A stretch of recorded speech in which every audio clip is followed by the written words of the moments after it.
தென்னிந்திய நடிகர் சங்க தேர்தலில் விஷால் தலைமையிலான பாண்டவர் அணி அமோக வெற்றி பெற்றுள்ளது. இது பற்றிய கூடுதல் விவரங்களை செய்தியாளர் கௌதம் கார்த்திகேயனிடம் கேட்கலாம்.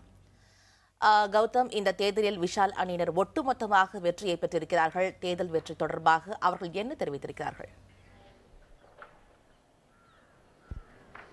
அதாவது மும்தாஜ், பார்த்தீர்கள் என்றால் சுமார் 10 ஆண்டுகளுக்கு பிறகு தென்னிந்திய நடிகர் சங்கத்திற்கு தேர்தலானது நேற்று மயிலாப்பூரில் உள்ள பள்ளியில் நடைபெற்றிருந்தது. விஷால் அணி மற்றும் சரத்குமார் அணியினரிடையே தான் கடும் போட்டியானது நிலவி இருந்தது. முக்கிய 5 பதவிகளையுமே விஷால் அணியினர் கைப்பற்றியிருக்கிறார்கள். இது மட்டுமல்லாமல் மொத்தமுள்ள 24 செயற்குழு உறுப்பினர் பதவிகளுக்கான இடங்களிலும் 20 பதவிகளை அவர்கள் கிடைத்திருக்கிறது. குறிப்பாக விஷால் அணியினர் தரப்பில் முக்கியமாக என்ன முன்வைக்கப்பட்டது என்றால், நடிகர் சங்கத்திற்கு கட்டடம் கட்டுவோம், இது மட்டுமல்லாமல் நலிந்த நாடக கலைஞர்களுக்கு தேவையான உதவிகளை செய்வோம் போன்ற கோரிக்கைகளானது அவர்கள் தரப்பில் முன்வைக்கப்பட்டிருந்தது. நேற்று மாலை 6 மணியிலிருந்து இதில் பதிவான ஓட்டுகளானது எண்ணப்பட்டு இரவு 12 மணி அளவில் இதற்கான முழு முடிவுகளும் வெளியாகியிருந்தது. சுமார் 6 மணி நேரம் முக்கிய 5 பதவிகளில் யார் யார் ஜெயித்திருக்கிறார்கள் என்பதற்காக மட்டுமே செலவிடப்பட்டது என்பது குறிப்பிடத்தக்கது. தலைவர் பதவிக்கு விஷால் அணியைச் சேர்ந்த நாசர் வெற்றியடைந்திருக்கிறார். துணைத் தலைவர்களாக பொன்வண்ணன் மற்றும் கருணாஸ் தேர்ந்தெடுக்கப்பட்டிருக்கிறார்கள். பொதுச் செயலாளராக விஷாலும், பொருளாளராக நடிகர் கார்த்தியும் தேர்வு செய்யப்பட்டிருக்கிறார்கள். செயற்குழு உறுப்பினர்களை பொறுத்தவரையில் பார்த்தோம் என்றால் பிரசன்னா, சங்கீதா, சோனியா, பூச்சி முருகன் உள்ளிட்ட 20 பேர் வெற்றி பெற்றிருக்கிறார்கள்.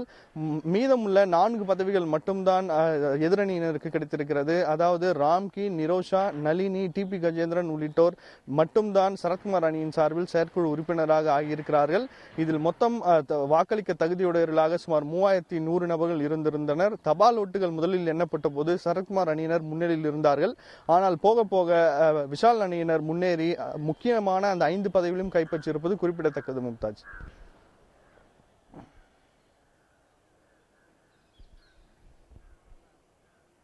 செயற்குழு தலைவர், பொதுச் செயலாளர் பதவிகளை தவிர்த்து செயற்குழு உறுப்பினர்களில் இரு அணியிலும் யாரெல்லாம் வெற்றி பெற்றிருக்கிறார்கள்?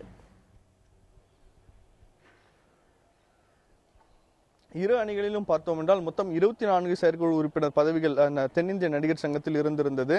இதில் பார்த்தோம் என்றால் பெரும்பான்மையான இடங்கள், சுமார் 20 இடங்களை விஷால் அணியினரே கைப்பற்றியிருந்தார்கள். சுமார் 4 மணி நேரம் இதற்கான ஓட்டுகளை எண்ணும் பணியானது நடைபெற்றிருந்தது. அதாவது இரவு 12 மணியிலிருந்து விடியற்காலை 4 மணி வரை இந்த ஓட்டுகளை எண்ணும் பணியானது தொடர்ந்து இந்த பள்ளியில் நடைபெற்று வந்த வண்ணம் இருந்து கொண்டிருந்தன. 4 மணிக்கு தான் முழு முடிவுகளுமே வெளியாகி இருந்தது. செயற்குழு உறுப்பினர் பதவியும் முக்கியமான ஒரு பதவியாக கருதப்படுகிறது. ஏனென்றால் நடிகர் சங்கங்களில் எடுக்கப்படும் பல்வேறு முடிவுகளுக்கு இவர்களின் ஒத்துழைப்பு இருக்க வேண்டும். அப்படி இருந்தால்தான் நடிகர் சங்கம் எடுக்கும் எந்தவித முடிவுகளும் எல்லாமே சாத்தியப்படும் என்கிற வகையில் இந்த பதிவும் முக்கியத்துவம் வாய்ந்ததாகவே கருதப்படுகிறது.